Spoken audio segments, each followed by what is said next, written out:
Assalamualaikum warahmatullahi wabarakatuh. Semangat pagi semua. Semoga selalu dalam keadaan sehat dan bahagia. Pada kesempatan kali ini, Ibu akan membahas tentang listrik statis dan gaya Coulomb.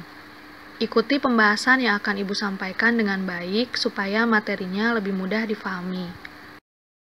Bismillah, mari kita mulai.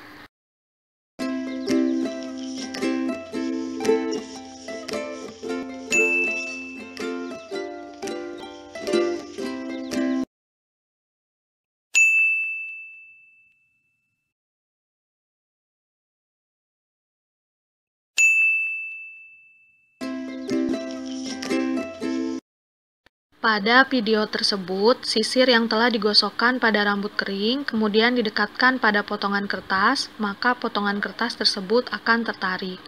Percobaan ini dilakukan sebanyak 3 kali dan hasilnya tetap sama. Kenapa demikian? Peristiwa tersebut berkaitan dengan gejala listrik statis. Mungkin percobaan sederhana ini pernah kalian lakukan waktu duduk di bangku sekolah dasar. Gejala listrik statis atau muatan listrik pada benda dapat dijelaskan dengan teori elektron.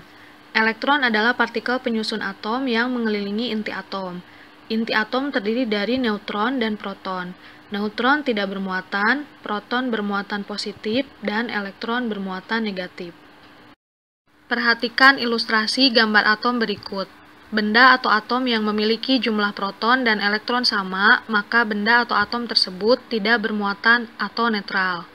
Kemudian benda atau atom yang kekurangan elektron akan menjadi bermuatan positif atau ion positif atau kation. Dan benda atau atom yang kelebihan elektron akan menjadi bermuatan negatif atau ion negatif atau anion. Perhatikan pada gambar, atom netral semuanya muatannya sama, 1:1. Kemudian untuk atom positif atau kation, maka proton akan lebih banyak dari jumlah elektron. Sebaliknya atom negatif atau anion, maka jumlah elektron akan lebih banyak dari jumlah proton.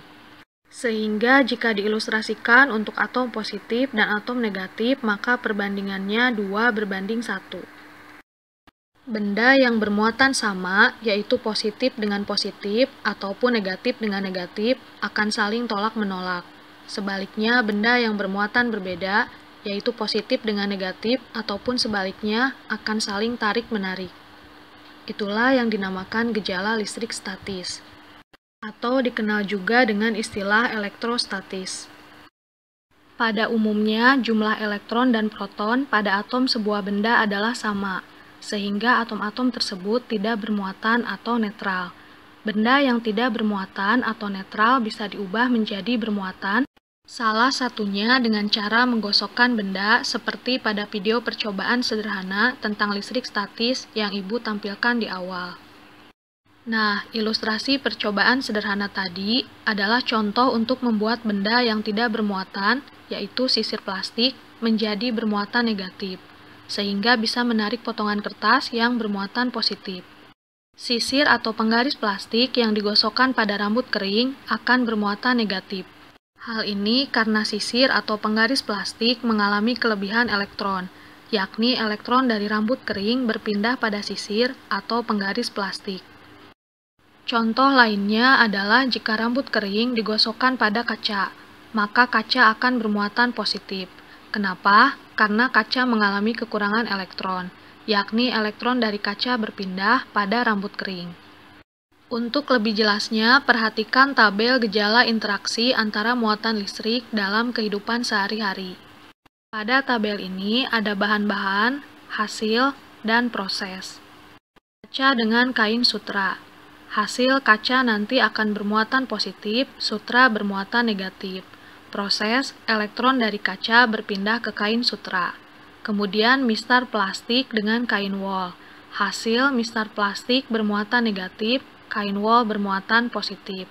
Proses, elektron dari kain wol berpindah ke mistar plastik. Kemudian sisir dengan rambut manusia. Hasil sisir bermuatan negatif dan rambut manusia bermuatan positif.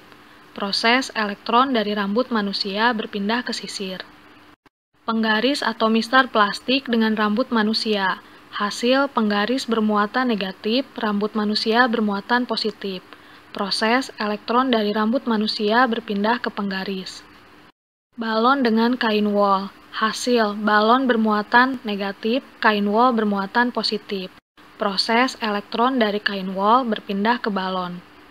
Dan yang terakhir, ebonit dengan kain wol. Hasil ebonit bermuatan negatif, kain wol bermuatan positif. Proses elektron dari kain wol berpindah ke ebonit. Kemudian deret ribolistrik. Deret ribolistrik menunjukkan urutan deret benda yang akan menjadi bermuatan negatif bila digosok dengan sembarang benda di atasnya, dan akan bermuatan positif bila digosok dengan benda di bawahnya.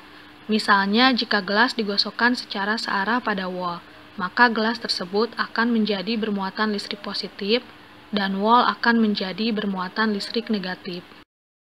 Berikut tabel deret ribolistrik. Bulu kelinci, gelas atau kaca, mika atau plastik, wol, bulu kucing, sutra, kapas, kayu, batu ambar, damar, logam yaitu Cu, Ni, dan Ag, belerang, logam juga yaitu Pt dan Au, juga selenoid. Dengan memahami deret ribolistrik ini, kita dapat mengetahui mengapa sisir atau penggaris plastik bila digosokkan dengan rambut kering atau kain wol akan bermuatan negatif. Semua dapat diselesaikan dengan deret ribolistrik ini. Perjanjian ilmuwan fisika. Muatan listrik yang sejenis dengan muatan pada plastik dinamakan muatan negatif, dan muatan listrik yang sejenis dengan muatan pada kaca dinamakan muatan positif. Elektroskop. Salah satu cara mengetahui jenis muatan listrik pada benda adalah dengan menggunakan elektroskop. Elektroskop adalah alat yang digunakan untuk mengetahui muatan listrik sebuah benda. Elektroskop memiliki 3 bagian utama, yaitu kenop atau kepala elektroskop yang terbuat dari logam, penghantar atau konduktor yang menghubungkan kepala elektroskop atau kenop dengan daun elektroskop, dan daun elektroskop yang terbuat dari lempeng emas atau aluminium. Daun elektroskop akan mekar atau terbuka apabila kepala elektroskop atau kenop diberi benda bermuatan listrik dengan cara mendekatkan benda bermuatan listrik tersebut ke bagian kepala elektroskop atau kenop. Perhatikan bagian-bagian elektroskop, kenop, kemudian batang konduktor atau batang logam, daun logam atau pelat logam, kemudian selubung atau tabung kaca. Elektroskop sederhana bisa dibuat sendiri di rumah. Ini merupakan ilustrasinya, ada kenop atau kepala elektroskop, kemudian batang konduktor atau logam, lembaran emas bisa diganti oleh aluminium, dan tabung kaca. Cara kerja elektroskop. Pertama, pada saat netral, muatan listrik positif dan negatif pada elektroskop tersebar merata pada seluruh bagian elektroskop, sehingga daun logam akan menutup atau kuncup. Perhatikan gambar nomor 1. 2. Pada saat kenop didekati benda bermuatan negatif, muatan positif pada elektroskop akan berkumpul di sekitar kenop, dan muatan negatif berkumpul di sekitar daun logam, sehingga daun akan membuka atau mekar. Perhatikan gambar nomor 2. Yang terakhir nomor 3. Pada saat kenop didekati benda bermuatan positif, muatan negatif pada elektroskop akan berkumpul di sekitar kenop dan muatan positif berkumpul di sekitar daun logam, sehingga daun akan membuka atau mekar. Perhatikan gambar nomor 3. Dan untuk menetralkan kembali, kenop dapat disentuh dengan jari atau dihubungkan ke tanah atau bumi. Kesimpulan, pada elektroskop bagian daun akan membuka atau mekar jika bagian kepala elektroskop atau kenop didekatkan pada benda yang bermuatan listrik. Sebaliknya, jika benda yang didekatkan pada bagian kepala elektroskop atau kenop tidak bermuatan listrik, maka bagian daun tidak akan membuka, tetap tertutup. Paham ya sampai sini? Kemudian, hukum Coulomb. Hukum Coulomb ditemukan oleh ahli fisika asal Prancis yang bernama Charles Augustin de Coulomb. Coulomb melakukan penelitian mengenai gaya yang ditimbulkan oleh dua benda yang diberi muatan listrik yang dipisahkan oleh jarak tertentu. Hukum Coulomb pada dasarnya menyatakan bahwa interaksi muatan listrik yang sejenis akan tolak-menolak, sedangkan muatan yang berlainan jenis akan tarik-menarik. Dari hasil percobaannya, Coulomb menyimpulkan interaksi dua benda yang bermuatan. Pertama, semakin besar jarak kedua benda yang bermuatan, semakin kecil gaya listrik antara benda tersebut, dan sebaliknya. Kedua, semakin besar muatan kedua benda, semakin besar gaya listrik antara benda tersebut. Secara matematis, rumus atau formula untuk mencari nilai gaya Coulomb adalah sebagai berikut. Fc sama dengan K dikali Q1 dikali Q2 dibagi R kuadrat. Dengan keterangan Fc sama dengan gaya Coulomb, satuannya Newton, K sama dengan konstanta pembanding, nilainya sudah ditetapkan sama dengan 9 kali 10 pangkat 9 Newton meter persegi per Coulomb kuadrat. Q1 sama dengan besar muatan 1, satuannya Coulomb. Q2 sama dengan besar muatan 2, satuannya Coulomb. Dan R sama dengan jarak antar muatan, satuannya meter. Untuk lebih memahami tentang gaya Coulomb, perhatikan contoh soal dan cara penyelesaiannya berikut ini. Dua buah muatan listrik positif yang ada di dalam membran sel saraf masing-masing sebesar Q dan 2Q terletak pada jarak 2 cm. Hitung berapakah gaya Coulomb yang dialami kedua muatan tersebut jika Q sama dengan 1,6 kali 10 pangkat negatif 19 Coulomb. Karena soal tersebut merupakan soal cerita, maka diketahui muatan 1 yaitu Q1 sama dengan positif Q. Nilainya 1,6 kali 10 pangkat negatif 19 Coulomb. Muatan 2, Q2, nilainya plus 2Q. Q1-nya dikali 2, jadi hasilnya 3,2 kali 10 pangkat negatif 19 Coulomb. Jarak kedua muatan R sama dengan 2 cm. Karena satuannya meter, maka kita rubah dulu ke dalam meter. Nilainya menjadi 2 kali 10 pangkat negatif 2 meter. Dari sentimeter yang kita ketahui ke meter itu naik 2 tangga, sehingga dibagi 100. Kemudian konstanta, nilainya sudah ditetapkan 9 kali 10 pangkat 9 Newton meter persegi per Coulomb kuadrat. Ditanyakan gaya Coulomb kedua muatan, atau Fc. Jawab, tulis rumusnya terlebih dahulu. Fc sama dengan K dikali Q1 dikali Q2 dibagi R kuadrat. Masukkan nilai K-nya, 9 kali 10 pangkat 9 Newton meter persegi per Coulomb kuadrat dikali Q1 dalam kurung 1,6 kali 10 pangkat 19 Coulomb dikali Q2 dalam kurung 3,2 kali 10 pangkat negatif 9 Coulomb dibagi R kuadrat dalam kurung 2 dikali 10 pangkat negatif 2 meter kuadrat. Pertama, selesaikan dulu yang ada di dalam tanda kurung. Berarti 1,6 kali 10 pangkat negatif 19 Coulomb dikali 3,2 kali 10 pangkat negatif 19 Coulomb. Adapun penyelesaian lengkapnya tidak lepas dari cara matematika, yaitu berkaitan dengan eksponen atau bilangan berpangkat. Berikut Ibu sertakan cara menghitungnya, mohon maaf jika coretannya tidak begitu jelas. 5,12 merupakan hasil dari perkalian sebelumnya 1,6 dikali 3,2. Karena ini bilangan eksponen atau berpangkat, ada bilangan pokoknya yang sama yaitu 10 dan juga ada nilai pangkatnya.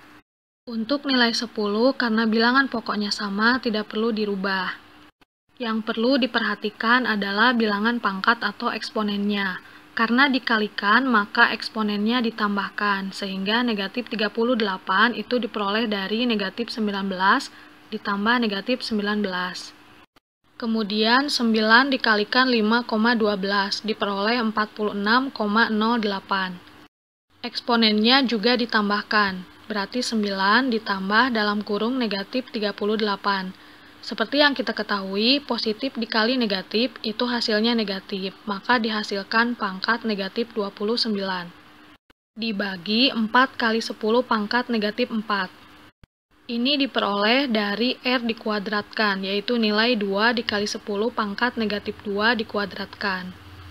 46,08 dibagi 4 menghasilkan 11,52. Dan untuk pangkatnya atau eksponennya, karena ini dibagi, maka negatif 29 dikurangi dalam kurung negatif 4. Seperti yang kita ketahui, negatif dikali negatif hasilnya adalah positif. Jadi negatif 29 ditambah 4 sama dengan negatif 25. Sehingga gaya Coulomb yang dihasilkan adalah 11,52 kali 10 pangkat negatif 25 Newton. Atau bisa juga ditulis menjadi 1,152 dikali 10 pangkat negatif 24 Newton. Kunci terpenting dari mengerjakan soal hukum Coulomb adalah memahami bilangan berpangkat atau bilangan eksponen. Untuk bilangan eksponen, jika dikalikan, maka eksponennya dijumlahkan. Sedangkan jika dibagi, maka bilangan eksponennya atau pangkatnya dikurangkan. Kembali pada jawaban soal, jadi kesimpulannya besar gaya Coulomb yang dialami muatan positif Q dan 2Q yang terpisah pada jarak 2 cm adalah 11,52 kali 10 pangkat negatif 25 Newton atau 1,152 kali 10 pangkat negatif 24 Newton.